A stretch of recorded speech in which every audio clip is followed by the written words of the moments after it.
بسم اللہ الرحمن الرحیم۔ اسلام نے انسان کی زندگی گزارنے کے بہترین طریقے بتائے ہیں۔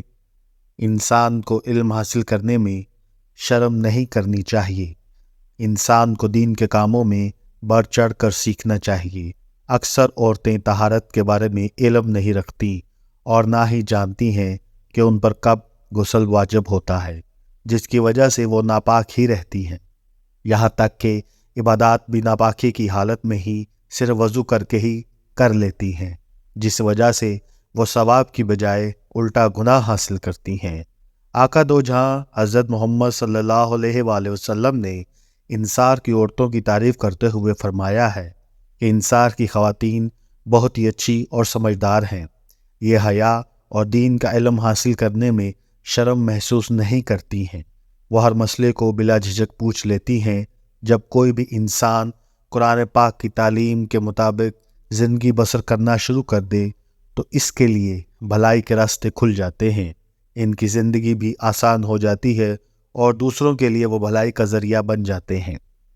حضرت سلیم رضی اللہ تعالی عنہا سے مروی ہے کہ میں نے آقا دو جہاں حضرت محمد صلی اللہ علیہ وآلہ وسلم سے عرض کی، یا رسول اللہ، ہم کو حق کی بات پوچھتے وقت شرم محسوس نہیں کرنی چاہیے۔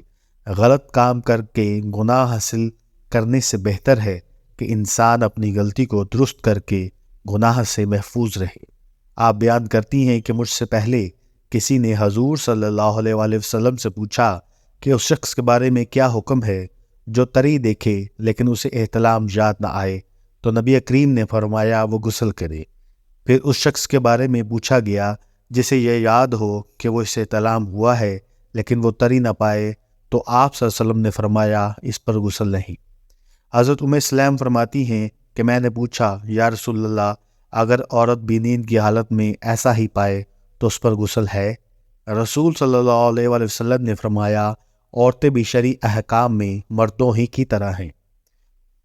ام المومنین سلمہ رضی اللہ تعالیٰ عنہا سے مروی ہے کہ ایک دفعہ سلیم نامی عورت حضور کریم کی بارگاہ میں حاضر ہو کر عرض کرنے لگیں، یا رسول اللہ، اللہ تعالیٰ حق بات کو دریافت کرنے پر نہیں شرماتا ہے، اس لیے میں آپ صلی اللہ علیہ وسلم کے پاس یہ بات دریافت کرنے کے لیے پیش ہوئی ہوں کہ جب کسی بھی عورت کو احتلام ہو جاتا ہے تو عورت پر غسل واجب ہو جاتا ہے۔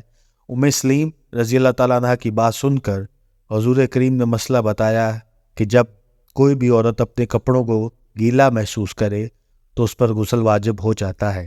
یہ باتیں سن کر سلیم رضی اللہ تعالیٰ عنہ نے شرم محسوس کی اور سوال کیا، یا رسول اللہ، کیا عورت کو بھی احتلام ہوتا ہے؟ نبی کریم صلی اللہ علیہ وسلم نے اس عورت کو فرمایا کہ عورت کو بھی احتلام ہوتا ہے۔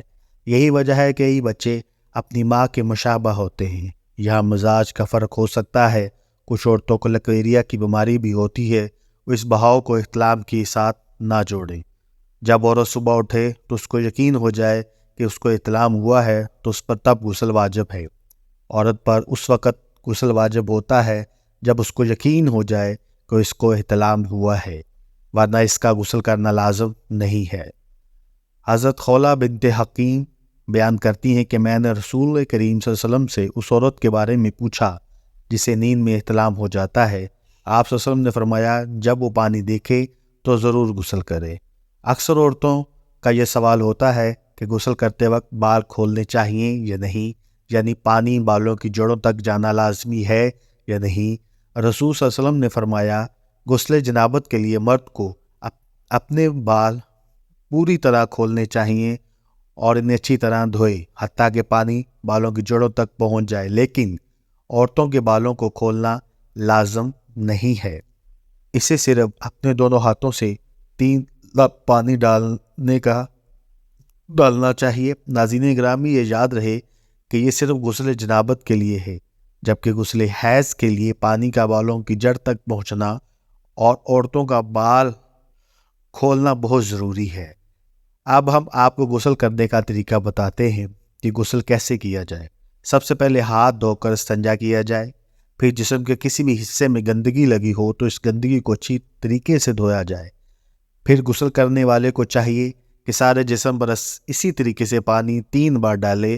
سب سے پہلے سر پر دائیں کندھے، پھر بائیں کندھے، پھر جسم پر پانی ڈال کر جسم کو مل مل کر دھویا جائے۔ غسل میں 3 چیزیں ضروری ہیں۔ سب سے پہلے کلی کرنا، ناک میں پانی ڈالنا، اور تیسرا پورے جسم پر پانی ڈال کر اس کو مل مل کر دھونا کہ غسل کرنے والے کے جسم کا کوئی بھی بال خشک نہ رہے۔ اگر انسان کے جسم کا کسی بھی حصے پر کوئی بال خشک رہ جائے تو اس کا غسل جائز نہیں ہوگا۔ ناک اور کان کی لو تک پانی لے کر جانا بھی بہت ہی ضروری ہے۔ اگر غسل کرنے والے کی انگلی میں کوئی انگوٹھی یا پھر کوئی چھلا وغیرہ ہے تو اس کو اتار لینا بہتر ہے۔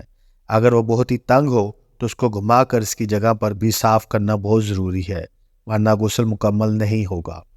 کچھ عورتیں ناخن پالش لگاتی ہیں جس کی وجہ سے ناخن کی جگہ پانی سے محروم رہ جاتی ہے۔ ایسی صورت میں عورت کو پالش اتار کر اس کو اچھی طریقے سے دھونا چاہیے۔ کبھی کبھی عورتوں کے آٹا دھونے کی وجہ سے ان کے ناخنوں میں آٹا رہ جاتا ہے۔ عورتوں کو چاہیے اس کو نکال کر اچھی طریقے سے ناخنوں کے اندر بھی پانی ڈال لینا چاہیے تاکہ جسم کا کوئی بھی حصہ خشک نہ رہ جائے۔ غسل کرتے ہوئے جسم کے ہر حصے کا تر ہونا بہت ضروری ہے، ورنہ غسل نہیں ہوگا۔ اللہ تعالیٰ سے دعا ہے کہ اللہ تعالیٰ آپ کو دین کی باتوں کو سیکھنے کی توفیق عطا فرمائے۔ آمین۔